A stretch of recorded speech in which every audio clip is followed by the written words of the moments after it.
Hello student, आपका हमारे इस क्लास 12 की केमिस्ट्री क्लास में बहुत बहुत स्वागत है। उम्मीद करते हैं सब लोग अच्छे होंगे और अपने बोर्ड एग्जाम की तैयारी अच्छे से कर रहे होंगे।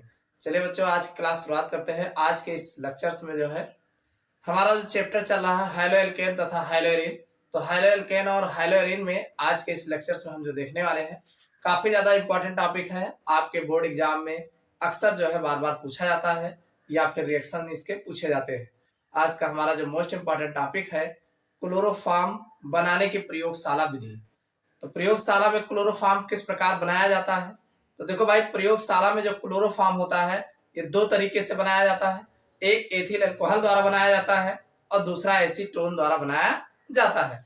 तो दोनों के तरीकों से जो है प्रयोगशाला में हम क्लोरोफॉर्म बनाने की विधि को जानेंगे, साथ में इनके भौतिक एवं रासायनिक गुणों को, साथ साथ इनके उपयोग भी जानने वाले हैं।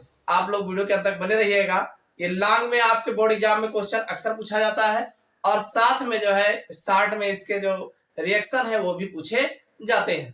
तो चलिए शुरू करते हैं आज क्लास और देखते हैं कि प्रयोगशाला में क्लोरोफॉर्म किस प्रकार से बनाया जाता है। देखो बच्चों, अगर हम बात करें प्रयोगशाला में क्लोरोफॉर्म का निर्माण, तो क्लोरोफॉर्म का निर्माण हमने आपको कहा कि प्रयोगशाला में क्लोरोफॉर्म का निर्माण करने की दो विधियां हैं।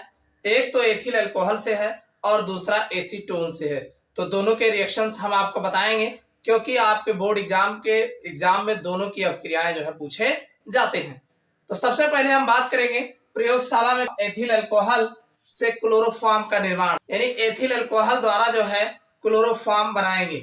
देखो, जो डायग्राम होगा चाहे एथिल अल्कोहल का हो और चाहे जो आपके एसीटोन का हो, दोनों का डायग्राम सेम होगा। डायग्राम आपको इस तरीके से देखने को मिलेगा। इसकी चर्चा अभी हम बाद में करते हैं, पहले कौन सी अभिक्रियाएं होती हैं दोनों अभिक्रियाओं को हम जान लेते हैं। तो सबसे पहले हम बात करते हैं प्रयोगशाला में एथिल अल्कोहल द्वारा क्लोरोफॉर्म किस प्रकार से बनाए जाते हैं। तो देखो भाई, इनमें जो अभिक्रियाएं होती हैं वो भी अनेक स्टेप में अभिक्रिया होती है। चलिए हम एक एक रिएक्शन को बारी बारी जान लेते हैं। देखो भाई, सबसे पहले जो एथिल अल्कोहल से हम क्लोरोफॉर्म बनाएंगे, तो एथिल अल्कोहल और विरंजक चूर्ण, ध्यान समझिएगा, एथिल अल्कोहल और विरंजक चूर्ण दोनों को आपस में मिला करके आसवन कराते हैं और जब आसवन कराते हैं तब हमें जो है क्लोरोफॉर्म प्राप्त होता है। अब ये एथिल अल्कोहल और विरंजक चूर्ण के आसवन में जो है अनेक अभिक्रियाएं होती हैं। तो चलिए इनमें कौन कौन सी अभिक्रिया होती है, चलिए इनको हम बारी बारी देख लेते हैं। तो वही लिखा गया है कि एथिल अल्कोहल को विरंजक चूर्ण के साथ मिलाकर आसवन करने पर क्लोरोफॉर्म प्राप्त होता है। यह अभिक्रिया निम्न पदों में होती है। कौन कौन से पदों में होती है? देखो भाई, सबसे पहले क्या होगा, ये जो हमारा विरंजक चूर्ण होता है CaOCl2, इसमें जैसे हम H2O डालेंगे, भाई CaOCl2 ये ब्लीचिंग पाउडर है जिसे हम विरंजक चूर्ण बोलते हैं। तो विरंजक चूर्ण में जब आप जल डालते हैं तो ये बन जाता है CaOH का होल ट्वाइल और साथ में Cl2। देखो भाई, ये क्लोरीन बाहर हो जाएगा। H2O में HOH होता है, क्या होता है? HOH होता है। A को यहाँ का मिल जाएगा तो 2 OH होगा, दो ये Ca हो जाएगा, तो ये CaOH का होल ट्वाइल बन जाएगा।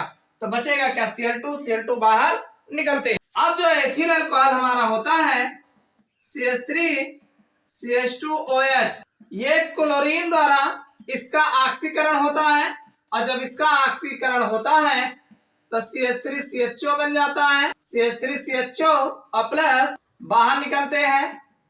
भाई ये दो क्लोरीन दो हाइड्रोजन लेके बाहर निकल जाता है, तो ये हमारा CH3CHO ये बनता है, ये एस्टल्डिहाइड होता है।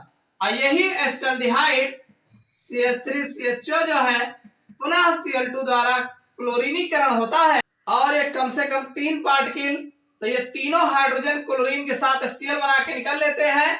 तो यहाँ 3 क्लोरीन लग जाता है, CCl3CHO बनता है और साथ में 3HCl बनता है। इसका नाम क्लोरल होता है। क्या है ये है क्लोरल।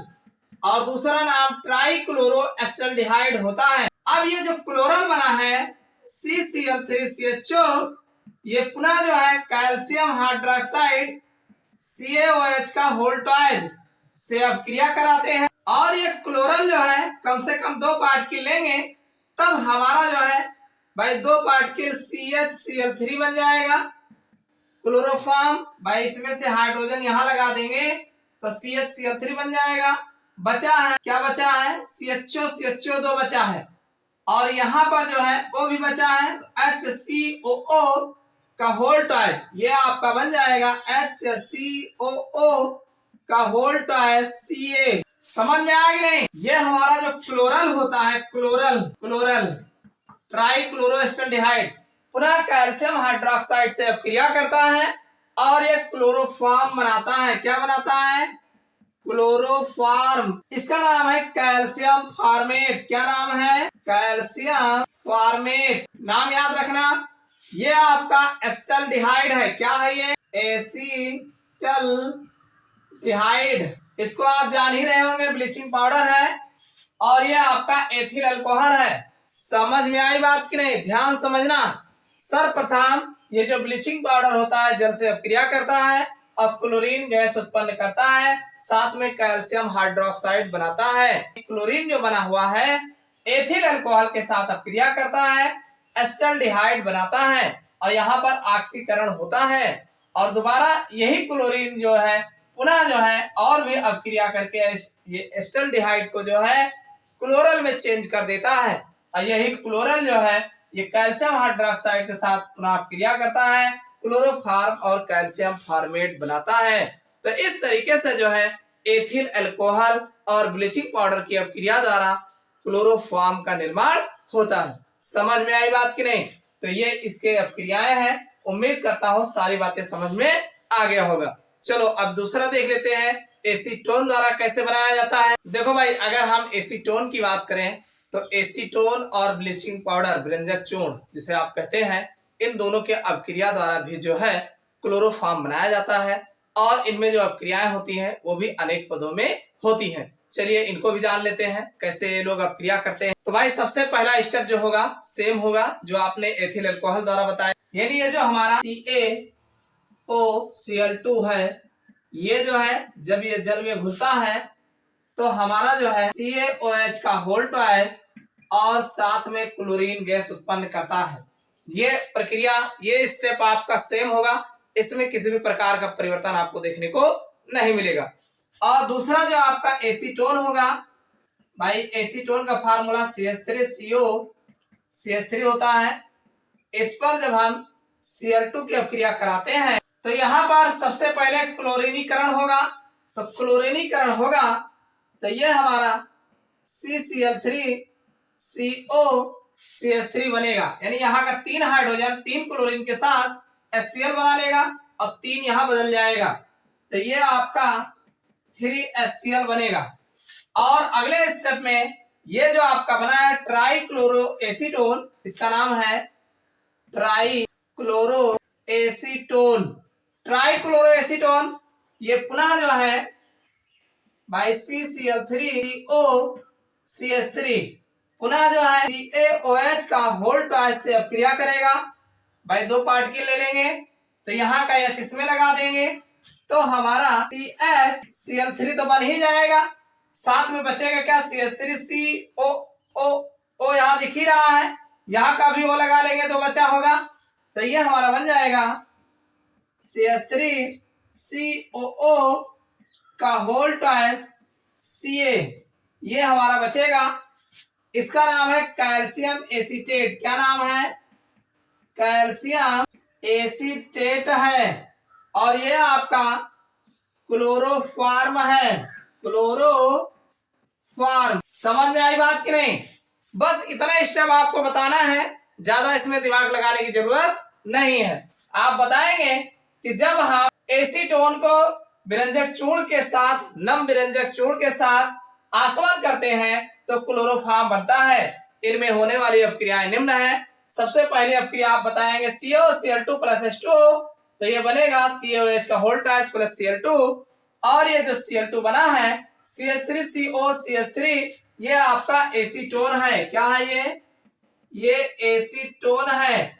एसीटोन पर जब क्लोरीनीकरण कराएंगे तो ट्राईक्लोरोएसीटोन बनता है और ट्राईक्लोरोएसीटोन पुनः जो है कैल्शियम हाइड्रोक्साइड से क्रिया करेगा, क्लोरोफॉर्म और कैल्शियम एसीटेट बनाते हैं। समझ में आई बात की नहीं? तो इस तरीके से आप एथिल अल्कोहल द्वारा क्लोरोफॉर्म बनाएंगे और एसीटोन से क्लोरोफॉर्म बनाएंगे। अब बात आती है इसका डायग्राम कैसे बनाओगे, ऑपरेटर्स कैसे सेट करोगे, इसको बताओगे कैसे।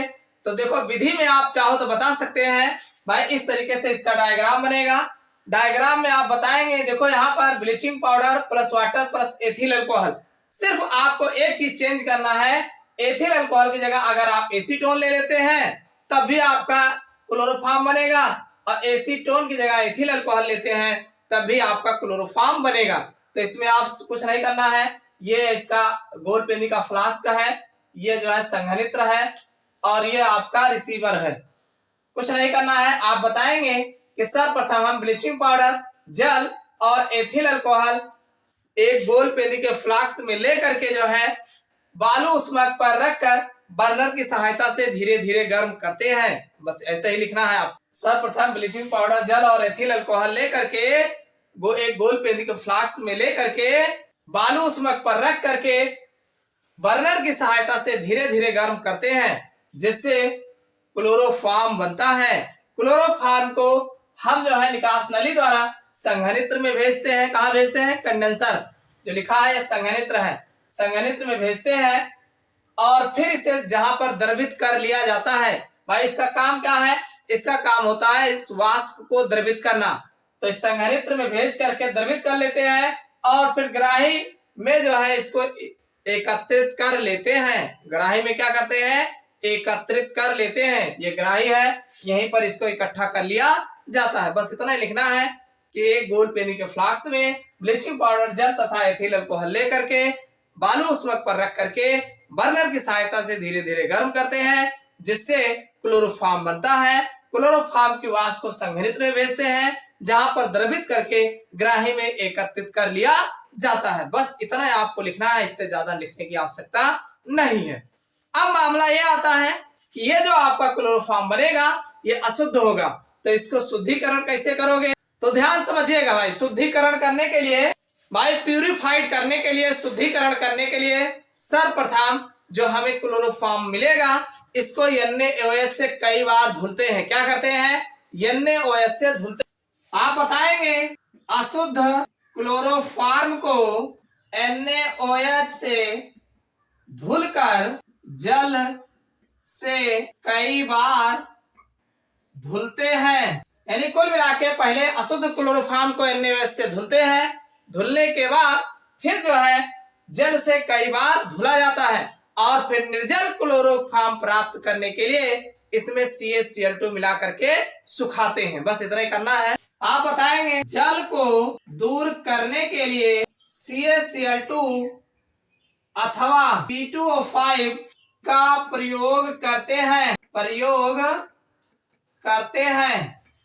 भाई जब आप जल से कई बार धुले रहेंगे तब उसमें जल की अशुद्धि आ जाएगी, और जल की अशुद्धि को दूर करने के लिए हम जो है CaCl2, निर्जल CaCl2 का उपयोग करते हैं, जिससे जल को अवशोषित कर लेता है। यह जो है P2O5 का प्रयोग करते हैं। समझ में आ गया नहीं? यानी अशुद्ध क्लोरोफॉर्म को पहले NaOH विलयन के साथ धुलते हैं, और फिर उसमें जो है जल द्वारा कई बार धुलते हैं। फिर जब जल की अशुद्धि आ जाती है तो उसको हम जो है CaCl2 द्वारा निर्जल क्लोरोफॉर्म प्राप्त करते हैं, या जो है P2O5 का प्रयोग करते हैं। तो उम्मीद करता हूं समझ में आ गया होगा कि प्रयोगशाला में क्लोरोफॉर्म का किस प्रकार निर्माण किया जाता है। समझ में आई बात कि नहीं? भाई अगर आपसे एथिल अल्कोहल द्वारा पूछे तो यही डायग्राम बनाना है, यहाँ एथिल अल्कोहल लिख दीजिएगा। अगर आपसे एसीटोन द्वारा पूछता है तो ये सारी बातें लिखना है, और यहाँ पर एथिल अल्कोहल की जगह एसीटोन लिख देना है। बाकी सारे प्रोडक्ट आपके सेम हो जाएंगे। तो समझ में आ गया होगा कि प्रयोगशाला में क्लोरोफॉर्म किस प्रकार बनाए जाते हैं, एथिल अल्कोहल और एसीटोन द्वारा। अब चलिए इनके भौतिक और रासायनिक गुणों को देख लेते हैं। सबसे पहले हम भौतिक गुणों की चर्चा करते हैं। देखो भाई अगर हम बात करें क्लोरोफॉर्म के भौतिक गुण, तो भौतिक गुण इसके आप समझ लीजिए, बड़ा आसान है। क्या है कि क्लोरोफॉर्म जो होता है, पहली बात तो रंगहीन होता है। क्लोरोफॉर्म रंगहीन और मीठी गंध वाला ज्वलनशील द्रव है। कैसा होता है? रंगहीन होता है, इसकी गंध जो है मीठी होती है, और दूसरी बात ये ज्वलनशील द्रव होता है। कैसा होता है? ज्वलनशील होता है और द्रव के रूप में रहता है। रंगहीन, मीठी गंध वाला ज्वलनशील द्रव होता है। समझ में आ गई बात?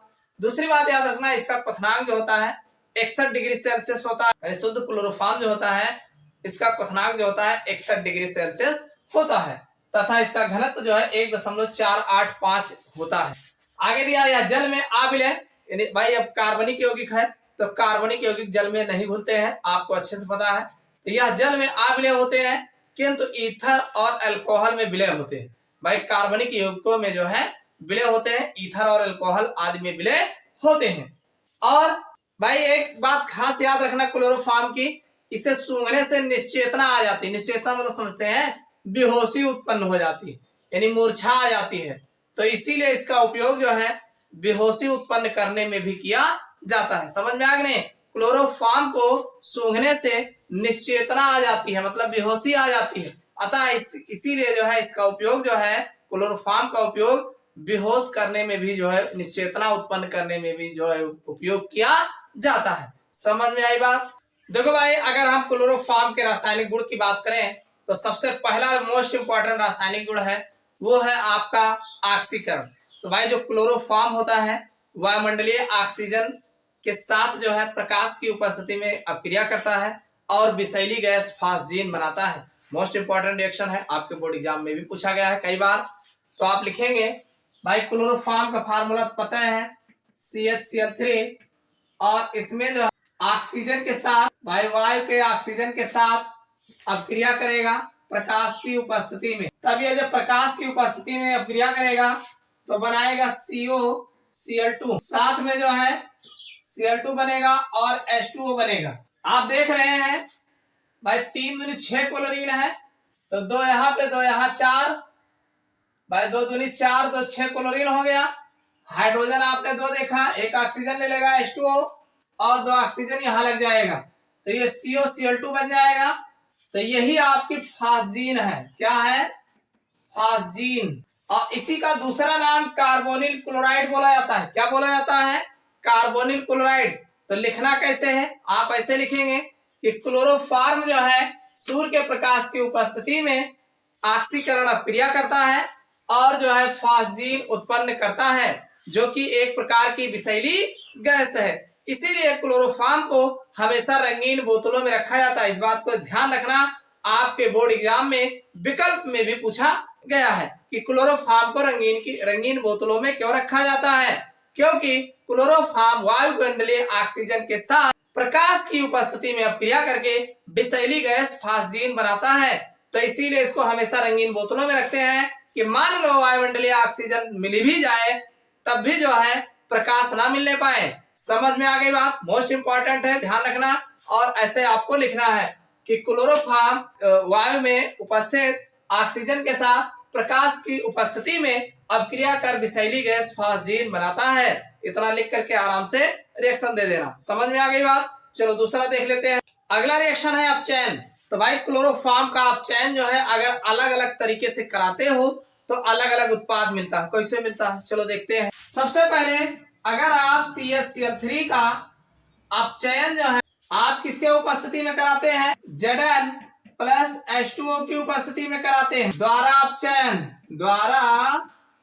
अपचयन ध्यान समझिएगा भाई। जिंक और H2O की उपस्थिति में कराओगे तो ज्यादा हाइड्रोजन मिलेगा, और ज्यादा हाइड्रोजन जब मिलेगा तो ये बन जाएगा CH4 मेथेन बन जाएगा, और साथ में 3HCl बनेगा। तो कुल मिला के ये हमें मेथेन प्राप्त होता है। क्या मिलता है? मेथेन गैस प्राप्त होती है। कब? जब आप Zn और H2O की द्वारा अपचयन कराएंगे तो ज्यादा हाइड्रोजन मिलेगा। और दूसरी बात यह है, अगर आप क्लोरोफॉर्म का अपचयन भाई जिसमें हाइड्रोजन कम मिले, जिंक और तनु HCl की उपस्थिति में कराते हैं द्वारा अपचयन, तो जब हाइड्रोजन भाई Zn और HCl की उपस्थिति में कराएंगे तो हमें कम हाइड्रोजन मिले। तो ये कम हाइड्रोजन क्या होगा कि ये CH2Cl2 बना लेगा और 2 HCl बाहर चले जाएंगे। भाई 2 1 3 हाइड्रोजन है और 3 क्लोरीन है, तो यहाँ पे केवल 1 HCl बाहर जाएगा और इस तरीके से बनेगा डाइक्लोरोमेथेन। क्या नाम है? डाइक्लोरोमीथेन है। समझ में आई बात की नहीं? तो ये बनेगा कब? जब Zn और तनु HCl लेंगे, इसके द्वारा आप चयन कराएंगे। और तीसरा ध्यान रखना, ये जो हमारा CH है क्लोरोफॉर्म, अगर इसका आप चयन हम जो है एल्कोहलीय जिंक प्लस HCl एल्कोहलीय द्वारा कराते हैं, द्वारा आप चयन भाई जिंक और HCl साथ में एल्कोहलीय द्वारा कराते हैं तो मीडियम में हमें हाइड्रोजन मिलेगा। तो ऐसे सिचुएशन में CH3 हमारा जो है CH3Cl और जो है HCl बनेगा, ये हमारा है मेथिल क्लोराइड, मेथिल क्लोराइड। तो अब चयन अभिक्रिया आप 3 प्रकार की देखे होंगे। पहला आप जिंक और H2O द्वारा आप चयन कराओगे, ज्यादा मात्रा में हाइड्रोजन मिलेगा तो मेथेन बन जाएगा और तीनों में हाइड्रोक्लोरिक अम्ल बना। जलन और अतन HCl द्वारा कराओगे तो ये हमारा कम मात्रा में हाइड्रोजन मिलेगा तो डाइक्लोरोमेथेन बन जाएगा। इसी तरीके से जलन और HCl एल्कोहलीय माध्यम में कराओगे तो मीडियम में मिलेगा हाइड्रोजन, तो ये हमारा मेथिल क्लोराइड और HCl बनाएगा। तो समझ में आ गया होगा आप चयन अभिक्रिया इसकी। चलिए अगली मोस्ट इंपॉर्टेंट अभिक्रिया है क्लोरीन से। तो क्लोरीन की अभिक्रिया भाई आप चलिए देखते हैं। यह आपका क्लोरोफॉर्म है CH3, इस पर आप Cl2 की अभिक्रिया कराएंगे इन प्रेजेंस ऑफ Hb मतलब सूर्य का प्रकाश, इसकी उपस्थिति में आप कराएंगे तो सीधी सी बात है ये जो है बन जाएगा CCl4 बन जाएगा भाई, यहां पर क्लोरीन लग जाएगा और HCl बाहर हो जाएगा तो ये है कार्बन टेट्राक्लोराइड। आप बताएंगे कि सूर्य के प्रकाश की उपस्थिति में क्लोरोफॉर्म का क्लोरीन द्वारा अभिक्रिया कराते हैं तो हमें कार्बन टेट्राक्लोराइड प्राप्त होता है, मतलब CCl4 ये आपका बनता है। समझ में आई बात। चलो अगला रिएक्शन देख लेते हैं। अगला मोस्ट इंपॉर्टेंट रिएक्शन है, आपके बोर्ड एग्जाम में वैसे भी कई बार पूछा गया है। अगला है एसीटोन से अभिक्रिया, मतलब क्लोरोफॉर्म एसीटोन से अभिक्रिया करता है और क्लोरीटोन बनाता है। क्या बनाता है? क्लोरीटोन बनाता है, जो कि एक निद्राकारी औषधि है। कैसे बनाएगा? बड़ा आसान है। एसीटोन का फार्मूला आप जानते हैं, CH3C double bond O CH3 होता है। इस पर अगर हम CHCl3 ये आपका क्लोरोफॉर्म है और NaOH की उपस्थिति में अभिक्रिया कराएंगे तो एक हाइड्रोजन इस ऑक्सीजन को देकर OH बना देंगे, बाकी जो बचेगा दूसरे पे लगा देंगे तो ये हमारा बन जाएगा CH3C CH3 और ये OH हो जाएगा और ये हमारा C यहाँ बचा है और Cl3 बचा है। समझ में आई बात। तो एक प्रकार का योगात्मक अभिक्रिया है। तो ये बना है क्लोरीटोन। क्या बना है? क्लोरीटोन। अब क्लोरीटोन क्या है? निद्राकारी औषधि है। तो आप बताएंगे ये आपका एसीटोन है, ध्यान रखना भाई नहीं गलत कर। एसीटोन आप बताएंगे कि क्लोरोफॉर्म NaOH की उपस्थिति में एसीटोन के साथ अभिक्रिया करता है और क्लोरीटोन बनाता है, जो कि एक निद्राकारी औषधि है। याद रखना, मोस्ट इंपॉर्टेंट रिएक्शन है। तो समझ में आ गया होगा चारों अभिक्रिया। चलो एक रिएक्शन और देख लेते हैं जो काफी ज्यादा इंपॉर्टेंट है। चलिए बच्चों अगला रिएक्शन देखते हैं, नाइट्रिक अम्ल के साथ अभिक्रिया, मतलब HNO3 के साथ अभिक्रिया कैसे कराओगे। ये आपका है क्लोरोफॉर्म CHCl3, इस पर आप HNO3 की अभिक्रिया कराएंगे। गौर से देखना, एक ऑक्सीजन इसके साथ लगा के OH बना लेना और यहाँ का H2O बना के निकाल देना तो बचेगा क्या? C बचा है, Cl3 बचा है और यहाँ पर NO2 बचा है, मतलब CCl3NO2 और साथ में निकला क्या? H2O। इसका नाम है नाइट्रोक्लोरोफॉर्म। नाइट्रोक्लोरोफॉर्म बोलते हैं इसको, नाइट्रोक्लोरोफॉर्म। या दूसरा नाम है क्लोरोपिक्रीन। क्लोरोपिक्रीन कहा जाता है, ध्यान रखना। समझ में आई बात कि नहीं? लिखना क्या है? लिखना ऐसे है कि जब हम क्लोरोफॉर्म को नाइट्रिक अम्ल के साथ, किसके साथ? नाइट्रिक अम्ल के साथ गर्म करते हैं तो नाइट्रोक्लोरोफॉर्म अथवा क्लोरोपिक्रीन बनता है। समझ में आई बात? कितना लिख करके रिएक्शन लिख लो। तो ये तो जितने भी रिएक्शन हमने बताए क्लोरोफॉर्म के रासायनिक गुण में, ये रासायनिक गुण तो आप लिख ही रहे हो, साथ में आपके बोर्ड एग्जाम में खूब पूछे गए हैं। तो उम्मीद करता हूँ सारी बातें समझ में आ गई होंगी। अब चलिए क्लोरोफॉर्म के हम कुछ उपयोग हैं जो आपके बोर्ड एग्जाम में पूछे गए हैं। एक दो उपयोग पूछा जाता है, तो चलिए इनको भी जान लेते हैं। देखो भाई, एग्जाम में आपके उपयोग 2 पूछे जाते हैं। हम आपको 2 से 4 बता देते हैं, चारों में से कोई 2 याद रखना। पहला उपयोग यह है कि शल्य चिकित्सा में निश्चेतक के रूप में, भाई ये बेहोशी उत्पन्न करने में उपयोग किया जाता है। शल्य चिकित्सा में निश्चेतक के रूप में उपयोग किया जाता है, पहला उपयोग। दूसरा उपयोग ध्यान रखना, दवाइयों के निर्माण में, इन दवाइयों के रूप में जो है इसका उपयोग किया जाता है। और तीसरा उपयोग यह है जीवाणुनाशक के रूप में, यानी सूक्ष्म बैक्टीरिया को मारने में भी क्लोरोफॉर्म का उपयोग किया जाता है, जीवाणुनाशक के रूप में किया जाता है। अगला उपयोग है सुगंधित पदार्थ के निर्माण में, यानी जो सुगंधित पदार्थ होते हैं इनके निर्माण में भी जो है क्लोरोफॉर्म का उपयोग किया जाता है। और अगला है टेफ्लॉन।